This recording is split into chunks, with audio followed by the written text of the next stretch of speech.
Ei, oi! Valeu por estar comigo aqui agora. Vamos ler, como eu prometi, o livro Memórias Póstumas de Brás Cubas de Machado de Assis, nesse formato Read Play, que semelhante a gameplay, vou ter aqui a página ocupando toda a tela e eu pequenininho lendo e comentando com vocês os aspectos históricos, estilísticos, linguísticos, entre outros, para que assim eu possa ajudar você a ter mais gosto aí pela leitura, a ter uma compreensão melhor pela leitura, tudo bem? Não se esqueçam de colocar comentários para que a gente possa fazer aí um bate-bola legal e se ajudar. Bom, começando aqui pelo título, Memórias é um gênero literário em que o narrador-personagem conta para nós a sua vida, só que de uma perspectiva mais subjetiva, mais pessoal, tudo bem? Diferentemente da biografia, que é algo mais objetivo, mais distanciado, beleza? Só que não são quaisquer memórias, são memórias póstumas, memórias que ele vai escrever depois de morto. Como ele próprio se chama, né, se autodenomina, ele é um defunto autor, ou seja, um tipo de fantasma, né? E se você ainda tem dúvidas com relação a isso, olha só a dedicatória que ele escreve. Com vocês, Brás. Ao verme que primeiro roeu as frias carnes do meu cadáver, dedico com saudosa lembrança estas memórias póstumas. Bom, dá para perceber aí que o sujeito está morto mesmo, né? São estas memórias, ou seja, esta com quem está falando, e o verme necrófago já roeu, ele não tem mais mão, não tem mais corpo, não tem mais nada. Logo, é uma espécie de alma penada, digamos assim, né? Bom, penada talvez, mas é uma alma. E aqui nós também percebemos que é um sujeito que tem um humor peculiar, não é? Um certo humor mórbido, né? De dedicar uma obra para um verme, que é um bicho nojento, né? E além disso, um pessimismo, para não dizer niilismo, né? Quer dizer, uma descrença tão grande na capacidade do ser humano de ser bom que eu prefiro dar o meu livro para um verme, dedicar para ele do que para uma pessoa.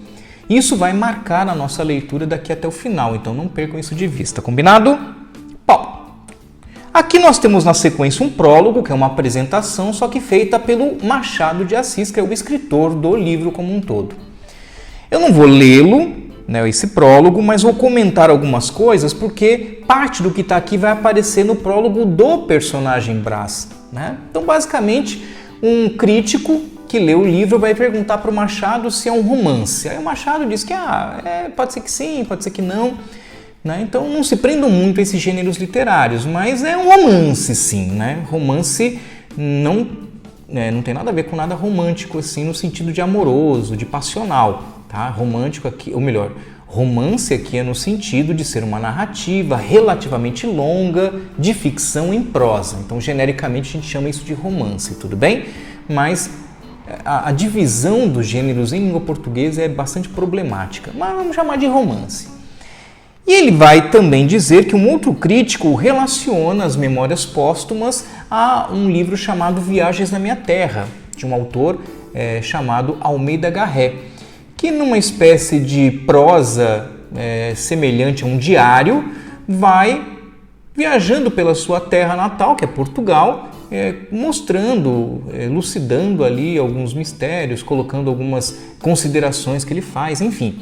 Né? Então o Brás fala, pode ser, né? Eu também estou fazendo uma viagem pela vida, né? Aqui do além, revisitando a minha existência, então pode ser.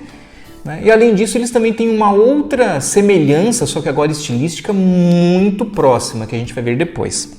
Bom, na sequência aqui nós temos aí sim o prólogo, só que feito pelo Brás Cubas, pelo protagonista, narrador, personagem. E essa carta ao leitor começa assim, com vocês, Brás. Que Stendhal confessasse haver escrito um de seus livros para 100 leitores, coisa que admira e consterna. O que não admira, nem provavelmente consternará, é se este outro livro não tiver os 100 leitores de Stendhal, nem 50, nem 20, e quando muito, 10. 10. Talvez 5. Vamos dar uma paradinha aqui. Ele está citando um autor francês que escreveu um dos clássicos da literatura universal, o Vermelho e o Negro, esse Stendhal, que numa outra obra disse que nem 100 leitores teriam interesse de ler. Aí o Brás, nossa, até emociona, consterna, né? Quer dizer, comove a gente. Como assim um cara como esse não ser lido? E eu, coitado de mim então, aí é que ninguém vai querer ler mesmo, 5 leitores no máximo. Só que existem outros motivos de por que o livro do Brás teria tão poucos leitores. Vamos continuar aqui. Trata-se, na verdade, de uma obra difusa, na qual eu, Brás Cubas, se adotei a forma livre de um Sterne ou de um Xavier Lemaitre, não sei se lhe meti algumas rabugens de pessimismo. Pode ser obra de finado. Ponto. Uma paradinha aqui.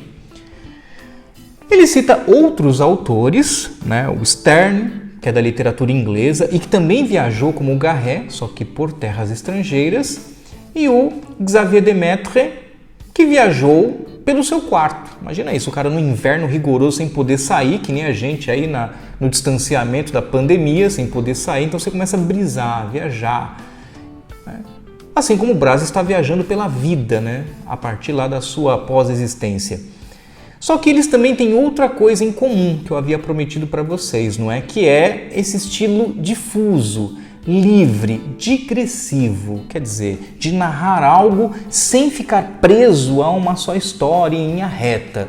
Ao contrário, fazendo vários desvios, quer dizer, o cara está contando uma coisa, aí ele lembra de uma outra coisa que aconteceu ali, aí fala de uma outra ideia que ele teve aqui, aí faz uma reflexãozinha ali, uma piadinha colar, e aí você fica perdido. Então isso, bom, poderia afastar leitores. 5.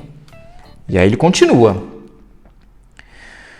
Pode ser obra de finado. Escrevia com a pena da galhofa e a tinta da melancolia. Não é difícil antever o que poderá sair desse conúbio. Ele tinha dito que havia rabugens de pessimismo, que ele escreveu o livro com a pena da galhofa, que é algo como a caneta do deboche, da zoeira, e a tinta da melancolia, ou seja, da tristeza, da deprê. E não é difícil perceber como essa união pode se dar. Quer dizer, não deve ser algo muito atraente. Então, 5 leitores. Voltando Brás. Acresce que a gente grave achará no livro umas aparências de puro romance, ao passo que a gente frívola não achará nele o seu romance usual. Ei-lo! Aí o meu livro fica privado da estima dos graves e do amor dos frívolos, que são as 2 colunas máximas da opinião. Bom, então ele está dizendo que, além de tudo, a crítica não vai ter muito interesse pelo livro dele, não vai ver nada demais. E o público em geral, frívolo, né, comum, que só lê por diversão, para passar tempo, também não vai encontrar o seu romance convencional. Lembrando que esse livro aqui está rompendo com o romantismo, logo esse público era consumidor de obras românticas, tudo bem? Que tem um caráter novelesco e tal, que a gente não vai ter nesse livro. Logo, 5 leitores no máximo. Mas o Brás é um sujeito vaidoso, é um sujeito que tem um ego insuflado e vai querer nos convencer a ler o livro apesar disso. Então ele termina assim. Mas eu ainda espero angariar as simpatias da opinião, e o primeiro remédio é fugir a um prólogo explícito e longo. O melhor prólogo é o que contém menos coisas, ou o que as diz de um jeito obscuro e truncado. Parando um pouquinho. Então você vê que ele diz que vai escrever um prólogo curtinho, e você vê, ó, a carta dele tem isso aqui só, uma página praticamente. Né? Então é um prólogo relativamente curto, porque tem livros, tem páginas de prólogo que não acabam nunca. E além disso, né, um jeito mais truncado, quer dizer, sem explicar muitas coisas, deixando, né, várias notas aí no ar, o que provoca a curiosidade do leitor. Logo a gente já está querendo saber, mas como o morto escreve? Por que o morto ia perder tempo escrevendo? Por que o Machado de Assis, autor realista, coloca um morto, que não é nada realista, né, para contar a sua história? Então você vê, já dá uma vontadezinha, espero que vocês também tenham, né? Porque mesmo já sabendo o que vai acontecer, eu quero ler para entender melhor ainda. E aí ele termina.